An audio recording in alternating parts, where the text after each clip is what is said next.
Hello everyone. Today's topic is techniques for detection and quantitation of plant hormones. Plant hormones are small molecular products that regulate all plant developmental processes at low concentrations. Quantitative analysis of plant hormones is increasingly important for in-depth study of their biosynthesis, transport, metabolism, and molecular regulatory mechanisms. Analysis of plant hormones is difficult because of their low concentration in plant extracts. To improve identification and quantification of endogenous plant hormones, a suitable method should be employed. Only chromatography combined with mass spectrometry has rapidly become a highly sensitive and selective tool for plant hormone analysis. LCMS MS has become the most popular tool in plant hormone analysis. LCMS, liquid chromatography mass spectrometry. LCMS instruments are basically HPLC units with a single mass spectrometry detectors, whereas LCMS MS is HPLC units with two mass spectrometry detectors, right? LCMS MS is the most popular tool. However, the high cost of instruments and the consumption of stable isotope-labeled internal standards hinder its wider application. Then, problems associated with plant hormone analysis. First is low amount of hormones. As I already told you, amount of hormone is very low, usually in the range of 0.1 to 50 nanogram per gram fresh weight. Then similarity in chemical structures. Next is interference of other plant metabolites. Other components found in plant extracts at low concentration can interfere with hormone analysis. Then presence of chiral atoms. Many chiral atoms present in plant hormone molecular structures are challenge for organic chemists. Then limited quantities of plant tissues available for hormone quantification is another challenge. So these are few problems associated with plant hormone analysis. Next is detection and quantitation of plant hormones. Detection and quantitation can be studied under these four headings: extraction, purification, identification, and quantification of plant hormones. Before starting with these four steps, I just want to tell you few important points about quantitative analysis of plant hormones. The quantitative analysis of plant hormones typically includes the following key points that you need to keep in your mind. First is plant materials must be maintained in an intact state during harvesting to avoid affecting the subsequent analysis. Second is the proper solvent should be chosen for efficient extraction, and the solvent must make contact with the target analytes, right? The method for purification and enrichment of plant extracts should be optimized, and development of sensitive and accurate analytical methods to determine hormone levels in plant tissues is also necessary. Next is extraction. Identify and quantify plant hormones. Plant tissues must first be homogenized and extracted with a suitable solvent. Interfering substances, for example, proteins, carbohydrates, pigments, and lipids, then have to be removed from the crude extract, right?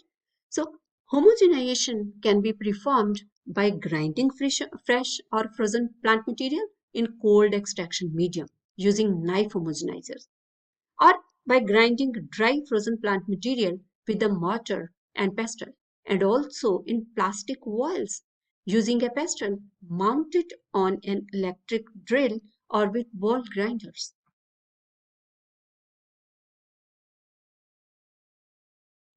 At present, solvent extraction is the most widely used method for plant hormone extraction. An appropriate solvent must be selected to extract the compound efficiently. Solvents such as methanol, methanol water mixture, acetone, acetone water, propanol, propanol water, and neutral or acid buffer are broadly used. Of these organic solvents, methanol has become the preferred solvent and is widely used for extraction of plant hormones, right? Why methanol is the preferred solvent? Because of its small size and low molecular weight that allows it to efficiently penetrate into plant cells during extraction, right? An important consideration, whichever method is used, is that the plant material must be kept cold during homogenization, right? To avoid enzymatic induction of metabolic changes or chemical degradation of the compounds of interest. Then purification. Purification of plant extracts for identification of unknown metabolites is usually done by a combination of solvent partitioning and purification on silica or polymer-based extraction columns, SPE columns, right? This removes the bulk of interfering substances from the extract. The extract usually needs to be purified further by immunoaffinity chromatography or preparative HPLC. HPLC, high performance liquid chromatography, before final analysis. Methods and techniques for sample purification. First is liquid-liquid extraction. Liquid-liquid extraction is a method to separate compounds based on their relative solubility in two different immiscible liquids, usually with a water and organic solvent system. Recently, a new liquid extraction method was developed and used to extract and concentrate four acidic hormones. Four acidic hormones: indolic acid, abscisic acid, salicylic acid, and jasmonic acid simultaneously in natural coconut juice through a hollow fiber based liquid and liquid micro extraction, right?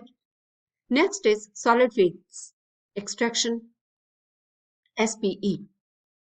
It differs from liquid method in that a solid phase extraction column, means SPE column, is used to separate the target compounds from other compounds dissolved or suspended in the same liquid mixture according to differences in the physicochemical properties of the compounds, right? The affinity of the target or interfering compounds on the SPE column is the only criteria for the researchers to determine which handling process is better for their experiments, right? Next is immunoaffinity chromatography, IAC. Here, purification is based on antibody antigen reorganization. The method has been applied in the analysis of plant hormones according to its high purification efficiency. Some non-specifically absorbed compounds in the plant extracts are eluted, while compounds specifically binding with antibodies are retained on the IAC column, then released with suitable solvents, right? Then identification of plant hormones. The two most common techniques for identification are nuclear magnetic resonance spectroscopy, NMR spectroscopy, and mass spectrometry, MS, right? Although NMR is extremely useful for identification, it has relatively poor sensitivity and it cannot be readily used to analyze complex mixtures of samples, right?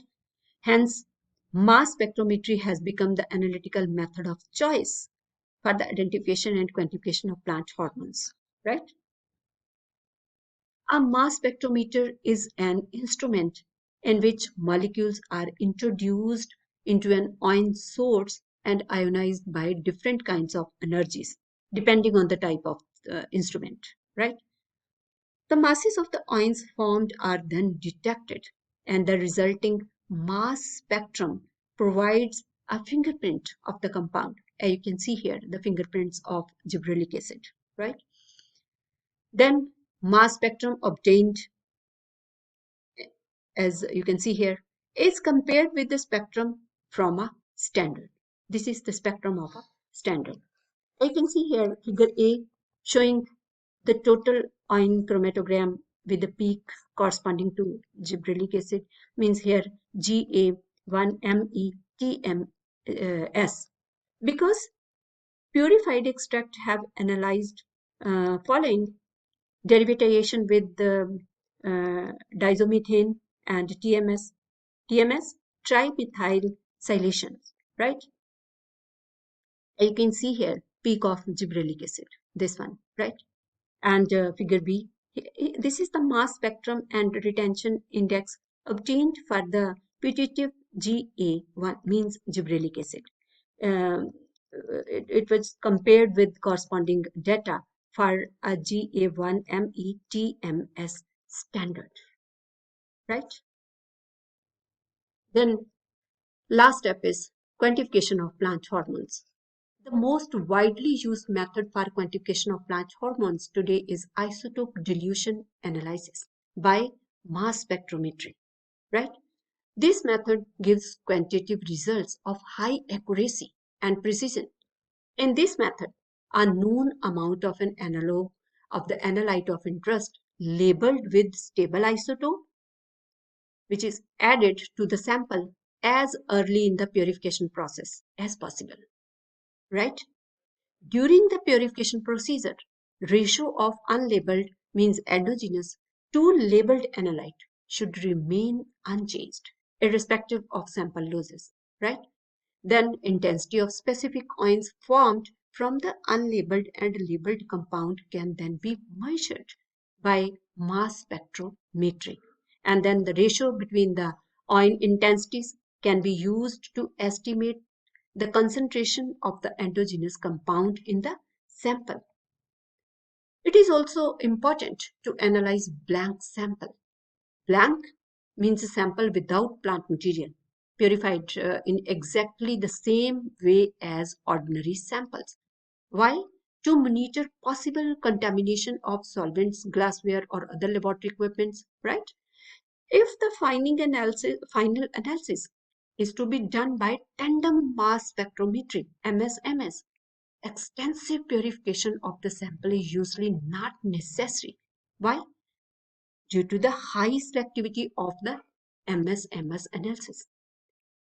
Final separation of the sample before it is introduced into the mass spectrometer is usually performed either by capillary gas chromatography, GC, or by high performance liquid chromatography, HPLC. Indole, acetic acid, abscisic acid, and gibberellin are usually analyzed by GCMS, but LCMS methods are preferred for analysis of cytokinins and other substances that are very polar or thermolabile, right? Thanks for watching. If you liked this video, please make sure to subscribe for more. Thank you.